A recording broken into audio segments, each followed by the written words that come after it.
Bonjour la France. What the fuck? Vous nous amenez où ce matin? On part aux États-Unis d'Amérique.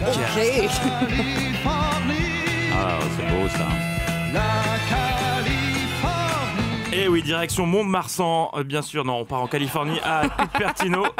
Vous m'avez eu? Non, à Cupertino, en Californie, c'est là que se situe le siège de la marque à la pomme, l'Apple Park. Mince, je l'ai dit trop tard. Un magnifique bâtiment imaginé par l'architecte britannique Norman Foster, un QG futuriste et épuré qui avait d'ailleurs été très complimenté lors de son inauguration en avril dernier. Ça ressemble à un gigantesque vaisseau spatial. C'est magnifique. Si vous allez voir des photos sur Internet, c'est dans cette enceinte, dans le plus grand des secrets, que sont prises toutes les décisions stratégiques de la marque.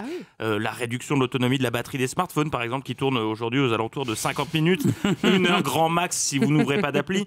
C'est aussi là-bas que les spécialistes décident de changer le port de chargement à chaque sortie de nouveau modèle, histoire de nous obliger à acheter le nouveau câble de batterie. Mais depuis quelques jours, et c'est le Time qui nous l'apprend, le siège de la marque à la pomme est au cœur de la tourmente.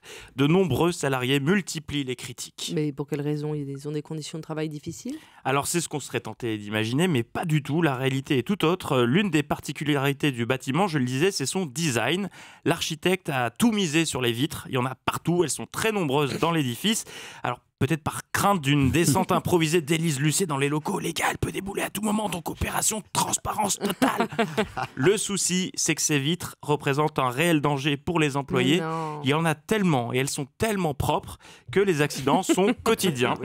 Les salariés rivés sur leur smartphone ne les remarquent pas et bam, c'est le drame. La vitre en pleine tronche. Alors, si la majorité des blessures sont bénignes, certains combats contre les vitres se terminent aux urgences. Aïe, aïe, aïe. Ils comptent faire quelque chose pour éviter les accidents? Alors, pour limiter les chocs, des employés ont collé des post-it sur les vitres pour prévenir de leur existence.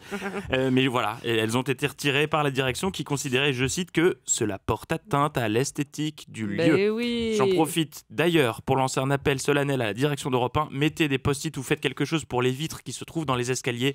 Depuis le 28 août, j'ai dû me casser la tronche au moins 5 fois dans les escaliers du hall d'Europe 1. Il y a des vitres. Il y a des vitres et des miroirs. Et je n'arrive pas à m'y retrouver. Moi aussi, je suis tombée 2 fois dans l'escalier, mais j'ai pas osé le dire parce que sinon, on va croire que j'ai bu alors que j'ai pas bu. Il faut libérer la parole. Mais je suis d'accord avec vous. On va essayer de mener ça à bien. Moi aussi.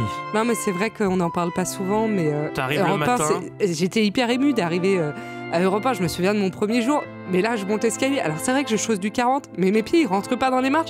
Ou alors, c'est les vitres qui veulent rentrer en moi. Je sais pas pourquoi. Je tombe tout le temps dans cet escalier. Et puis là, Patrick Cohen arrive. Et se fout de votre gueule, mais à un point. Oui, c'est vrai, en plus, ils disent « Ouais, elle a encore fait la fête hier !» Non, j'ai juste des pieds trop grands, je pense.